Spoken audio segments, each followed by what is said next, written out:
श्रीमद् भगवद गीता यथारूप अध्याय 7 श्लोक संख्या 30।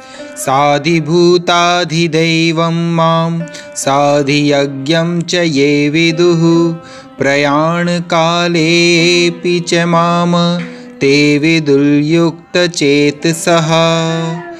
जो मुझ परमेश्वर को मेरी पूर्ण चेतना में रहकर मुझे जगत का, देवताओं का तथा समस्त यज्ञ विधियों का नियामक जानते हैं, वे अपनी मृत्यु के समय भी मुझ भगवान को जान और समझ सकते हैं।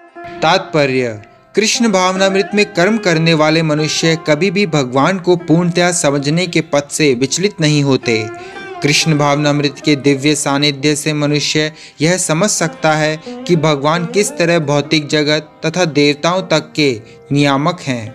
धीरे धीरे ऐसी दिव्य संगति से मनुष्य का भगवान में विश्वास बढ़ता है। अतः मृत्यु के समय ऐसा कृष्ण भावना भावित व्यक्ति कृष्ण को कभी भुला नहीं पाता। अतएव वह सहज ही भगवत धाम गोलोक वृंदावन को प्राप्त होता है। यह 7वां अध्याय विशेष रूप से बताता है कि कोई किस प्रकार से पूर्णतया कृष्ण भावना भावित हो सकता है। कृष्ण भावना का शुभारंभ ऐसे व्यक्तियों के सानिध्य से होता है जो कृष्ण भावना भावित होते हैं। ऐसा सानिध्य आध्यात्मिक होता है और इससे मनुष्य प्रत्यक्ष भगवान के संसर्ग में आता है और भगवत कृपा से वह कृष्ण को भगवान समझ सकता है। साथ ही वह जीव के वास्तविक स्वरूप को समझ सकता है और यह समझ सकता है कि किस प्रकार जीव कृष्ण को भुलाकर भौतिक कार्यों में उलझ जाता है। सत्संगति में रहने से, कृष्ण भावना के क्रमिक विकास से जीव यह समझ सकता है कि किस प्रकार कृष्ण को भुलाने से वह प्रकृति के नियमों द्वारा बद्ध हुआ है। वह यह भी समझ सकता है कि यह मनुष्य जीवन कृष्ण भावनामृत को पुनः प्राप्त करने के लिए मिला है। अतः इसका सदुपयोग परमेश्वर की अहेतुकी कृपा प्राप्त करने के लिए करना चाहिए। इस अध्याय में जिन अनेक विषयों की विवेचना की गई है वे हैं दुख में पड़ा हुआ मनुष्य, जिज्ञासु मानव, अभावग्रस्त मानव, ब्रह्म ज्ञान, परमात्मा ज्ञान, जन्म, मृत्यु तथा रोग से मुक्ति एवं परमेश्वर की पूजा।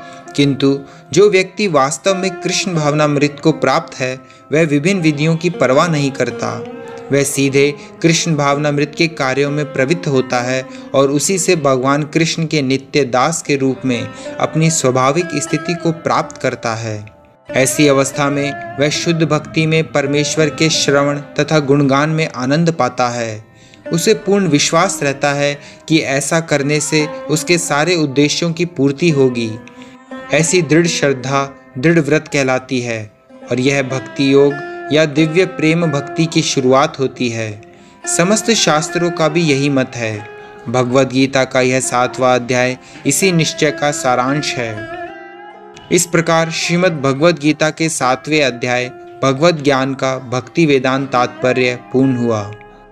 हरे कृष्णा।